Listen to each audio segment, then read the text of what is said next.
ఎవరు ఎవరికి తోడవుతారో, ఎప్పుడెందుకు విడిపోతారో,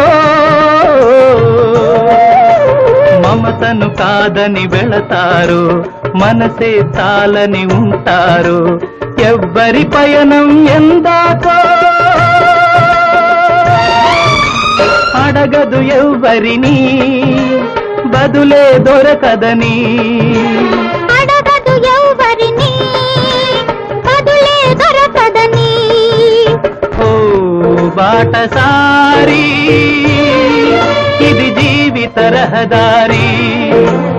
ఎంత దూరమో, ఏది అంతమో, ఎవరు ఎరుగని దారి ఇది, ఒకరికి సొంతం కాదు ఇది.